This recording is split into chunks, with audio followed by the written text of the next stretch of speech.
Hola, buenas noches, doctora Jamie. Mi nombre es John Kenneth Silva. Mi nombre es Junior Castaño, doctora, ¿cómo está? Hoy le vamos a presentar el faltante de la exposición sobre el Estatuto de Roma y el funcionamiento de la Corte Penal Internacional. Somos tres los que estamos faltando. La compañera Marisol, en este momento, ella va a hablar personalmente con usted como para socializarle pues el tema de por qué lo va a hacer aparte. Ella tiene una dinámica de un tablero, ya la tenía preparada, entonces lo va a socializar con usted. Nosotros le vamos a compartir la parte 7, 8, 9, 10 y 11 del Estatuto de Roma en este proceso de derecho internacional humanitario. Entonces, adelante mi compañero Junior con la parte número 7. Bueno, yo les voy a compartir la parte 7, la 8 y la 9. La parte 7 de las penas, la parte 8 es de la aplicación y la revisión de las penas, y la parte 9 es de la cooperación internacional y la asistencia jurídica.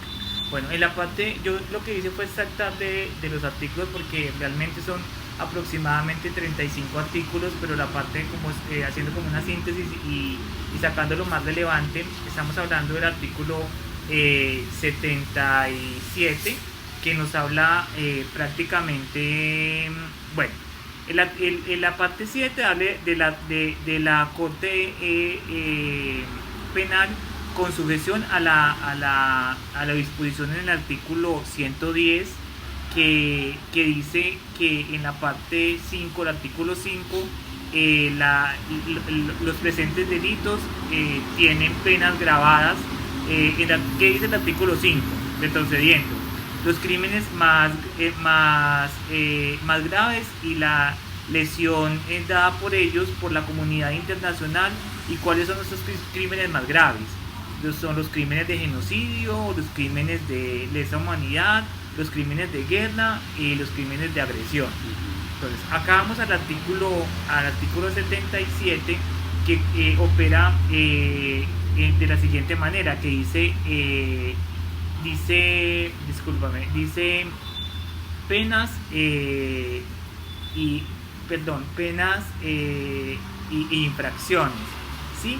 Acá hablamos en este artículo cómo opera la gravedad de la pena, que dice pues cómo se segmenta. La gravedad de la pena dice características generales del condenado. Entonces dice concédese y opérese a la persona que haya sido condenada por más de un crimen. La Corte impondrá una pena para cada uno de ellos por aparte, y la sumatoria de esos crímenes no podrá ser mayor a 30 años, ¿cierto? Otro artículo muy importante de esa parte 7 es el artículo 79, que dice fondo fiduciario. Ese fondo fiduciario habla prácticamente de a esa persona pues a esa persona que se le haya condenado, ¿sí? Obviamente, si se genera un decomiso de bienes o de activos, bueno, en fin, esos bienes, esos activos van para ese fondo fiduciario, como así se determina, con el objetivo de resarcir a las personas afectadas, a las víctimas o a sus familiares. Pasando ya a la parte a la parte 8 de la apelación y la revisión. Entonces yo acá tengo de esa parte 8, dame un segundito, yo ahora con documento acá. Bueno, en la parte 8, el artículo 81 nos hace la apelación del fallo condenatorio y la absolución de la pena. Entonces dice acá, los fallos dictados de conformidad con el artículo 74 serán apelables de conformidad con las reglas y procedimientos y pruebas según se dispone a continuación. Pero pues hagamos algo, miremos el artículo 74 que dice, aunque los compañeros ya lo expusieron, pero es bueno de pronto recapitularlo. Requisitos para el fallo. Entonces acá habla de 3 requisitos en general. Dice: todos los magistrados de la sala de la primera instancia estarán presentes en cada fase del juicio y en todas sus deliberaciones. La presidencia podrá designar para cada caso, según estén disponibles, uno o varios magistrados. Acá nos dice rápidamente la segunda parte: la sala de primera instancia fundamentará su fallo en su evaluación de las pruebas y de la totalidad del juicio.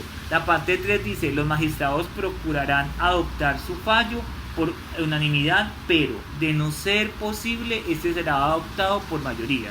Y la cuarta parte dice: las diferencias de la sala de primera instancia serán secretas, ¿sí? Entonces vamos nuevamente al artículo 81, que es de la parte 7, de la parte 8. Dice: el fiscal podrá apelar por alguno de los motivos siguientes: 1. Vicio de procedimiento. 2. Error de hecho o error de derecho. Y en la parte B dice: el condenado o el fiscal en su nombre podrán apelar por alguno de los motivos siguientes: vicio de procedimiento, error de hecho, error de derecho y cualquier motivo que afecte a la justicia o a la regularidad del proceso o el fallo. Acá en la parte 2, después del que pasa el caso, las voy a mencionar. Dice, en la parte 2 dice: el fiscal o el condenado podrán apelar de una pena impuesta de conformidad con las reglas de procedimiento y prueba en razón de una disposición entre crimen y pena. Acá hay otra parte en el artículo 84 que dice: revisión del fallo condenatorio o de la pena. Entonces la parte primera dice: el condenado o después de su fallecimiento, el cónyuge, los hijos, los padres, quienes estuvieran vivos al momento de la muerte del acusado o tuvieran instrucciones escritas del acusado de hacerlo, o el fiscal en nombre podría pedir a la sala de apelaciones que revise el fallo definitivo condenatorio a la pena por las siguientes causas. Habiendo descubierto nuevas pruebas que, voy a leer solamente 2, no se hallan disponibles en la época del juicio por motivos que no cubriría importar total o parcialmente a la parte que forma de la solicitud. El otro sería: son suficientemente importantes como para haberse condenado en el juicio, probablemente habiendo dado lugar a otro veredicto. Voy a pasar a la parte 9 para darle espacio a mi compañero.